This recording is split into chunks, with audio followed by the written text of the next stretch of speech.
Tapi bukan berarti dengan selama itu saya kenal dunia ini saya nggak akan belajar, aku terus belajar gitu. Kalau chemistry dan rasanya ada sih gue mau. Sama Pintu juga gue mau kalau gue punya chemistry sama Pintu gitu. Nah sekarang kita sekeluarga lagi ada di Kota Pahlawan. Kota Pahlawan apa Mim? Surabaya. Disiarkan langsung dari Studio 5 Trans TV Jakarta. Inilah Insert, informasi selebriti bersama Ersa Mayori dan Uli Herdinansyah. Halo. Selamat siang Indonesia Trans TV. Buat warga Jakarta gimana nih? Udah pada selesai ke pilkada dan selamat ya. Kalau belum mungkin buruan aja datang ke TPS. Betul, ya. Sampai jam 1. Kita nanti ya. Sampai jam 1 masih buka soalnya kalau nggak salah. Pasti. Ya. Tapi yang jelas sekarang kembali lagi kita berdua, saya Ersa Mayori dan rekan saya Uli Herdinansyah akan menemani Anda selama 40 menit ke depan dengan serangkaian berita selebriti di tanah air. Betul sekali, tentunya ini program kesayangan kita bersama Insert, informasi selebriti. Oke, mudah-mudahan tadi pilkada sudah memilih yang terbaik untuk pilihan Anda. Dan juga berita Insert, kita punya berita-berita terbaik mengenai artis-artis yang mau komentar tentang pilkada. Terus ada berita tentang Bunga Citra Lestari Alex Biceli yang cinta lokasi sama Pintu. Pintu. Ya. Dan juga ada artis yang protes keras pokoknya. Kenapa protes? Nah itulah pokoknya seru-seru biasa. Artis kan biasanya kalau nggak protes diprotes ya. Iya itu dia ya. Yang jelas berita pertama kita nih pemirsa, kita punya Rama Azhari yang katanya kecewa banget nih karena kedatangan Miss Universe ke Bali beberapa waktu yang lalu. Kenapa dia yang kecewa? Kenapa dia yang kecewa ya? Dia orang tuanya. Entahlah. Terus katanya dia tuh ngomong gitu loh di sana. Ya benar. Nggak ngerti kenapa. Tapi yang jelas nanti kita juga akan melihat liputannya. Tapi sekarang ada yang mau bicara tentang film nih. Film ya? Iya. Mau tahu selengkapnya? Boleh banget. Ini dia liputannya.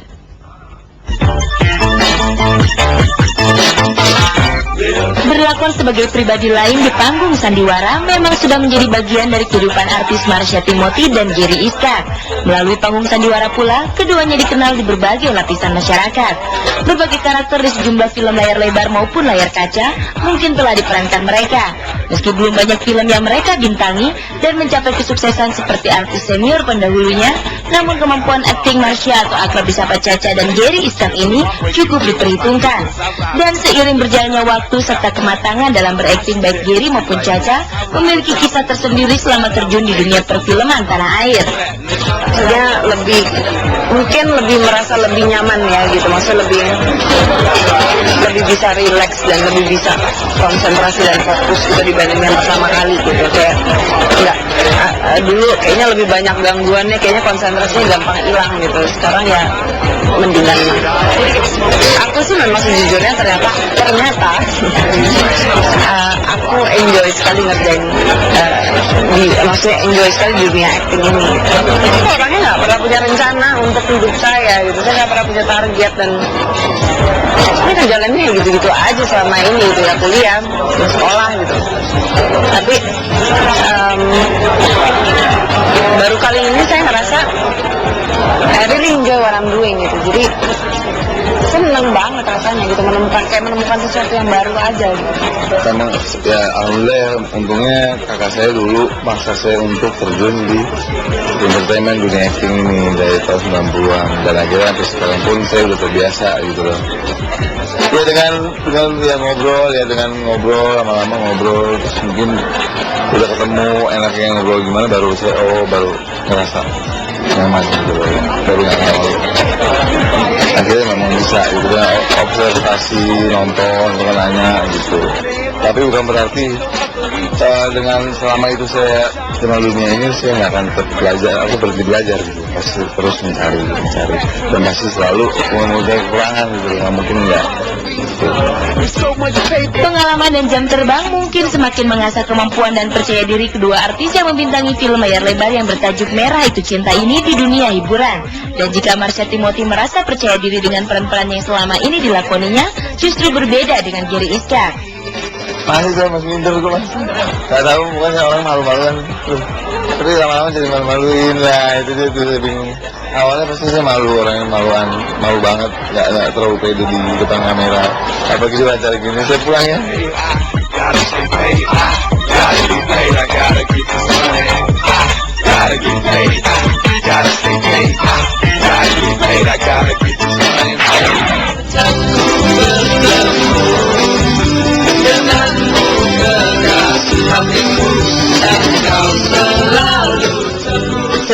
Ahmad Albar, Edi Brokoli, dan Giring Niji yang memiliki penampilan khas dengan gaya rambut kribonya, kini dunia hiburan disemarakan dengan bertambahnya sosok pria yang mempunyai gaya rambut serupa, yakni artis pendatang baru Farid Sugeta. Pemain sketsa ekstravaganza yang terpilih melalui ajang audisi tersebut memang dikaruniai rambut kribo yang membuatnya gampang dikenali orang. Menurut pria kelahiran 7 Maret 1979 silam itu, dirinya bersyukur mempunyai rambut kribo yang diyakininya merupakan salah satu jalan sehingga ia dapat diterima menjadi pemain ekstravaganza. Katanya saya lebih berkarakter begini gitu loh. Mungkin semua juga teman-teman artis yang lain mengalami proses ya. Saya setelah menjalani banyak proses, sekarang dengan penampilan sekarang, kondisi sekarang katanya lebih berkarakter. Itu pendapat para orang-orang yang kompeten di bidang entertainment.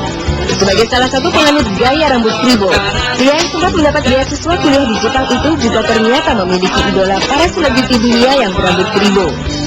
Kalau menirukan tidak, cuman ya saya mengidolakan aja mungkinnya ya banyak artis kribo yang kayaknya kebanyakan artis kribo ini ya maksudnya apa yang bisa jadikan ikon gitu loh, kayak Jimi Hendrix dalam musik, Ahmad Albar dalam musik, terus apa lagi dan ACC dalam kayaknya lebih berkarakter memang orang-orang yang kribo. Michael Jackson dulunya juga berkribo, terus siapa Brekele, Edi Brokoli. Farid menambahkan dirinya ingin total berkarya sebagai penghibur dan berharap dengan talenta bermusik serta kemampuan berbahasa Jepang yang dimilikinya, kesuksesan bisa berada dalam genggamannya. Oh, saya pribadi ekstravaganza itu base camp ya, itu rumah ibaratnya rumah lah. Kalau untuk kesibukannya saya karena kebetulan dari sastra Jepang, saya memang lebih konsentrasi di kejepangan saya. Maksudnya saya berkecimpung di Japan Networking, maksudnya berhubungan dengan orang-orang Jepang. Selain pendidikan juga urusan bisnis juga di luar ekstravaganza begitu. Maksudnya konkretnya saya MC dalam bahasa Jepang juga, dalam bahasa Inggris juga gitu loh. Rambutnya miring. Iya, lagi mode kan. Lagi model gitu ya. Ngomong-ngomong mengenai Rahma Azhari tadi sebetulnya. Apa sih tadi kita kata marah-marah? Karena kita mau menyampaikan secara langsung aja ceritanya, sudah sempat tayang di insert juga gitu kan. Jadi ternyata Rahma ini ternyata sebel karena dia terkena kemacetan pemirsa yang merupakan imbas dari pemilihan Miss Universe. Karena jalanan mungkin ditutup lah, something like that gitu kan. Di Bali. Di Bali. Jalanan macet jadi mislek. Betul, jadi mislek. Betul. Ya ini miskomunikasi sebetulnya. Semua cuma itu. Miss ya. Oke, kalau bicara mengenai satu berita menarik, ada berita yang seru sekali mengenai cinta lokasi, kabarnya karena main film bareng. Aduh, enak banget. Jadi kemana-mana saat lagi tetap di Insert.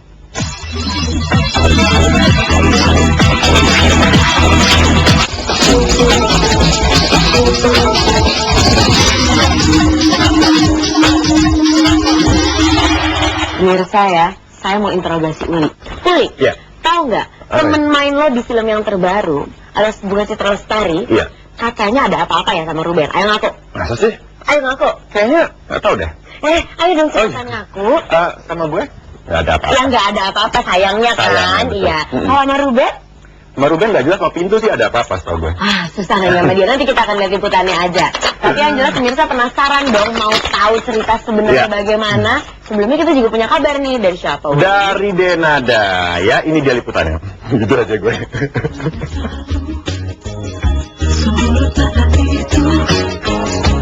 Impian Denada untuk menyandingkan karir dan kuliahnya agar bisa sejalan, nampaknya belum bisa terwujud. Menurut penyanyi dangdut yang mengawali karir sebagai penyanyi rap ini, kesuksesan karirnya belum bisa diimbangi dengan gelar sarjana hukum yang dicita-citakannya karena padatnya jadwal show yang membuat dirinya jarang masuk kuliah.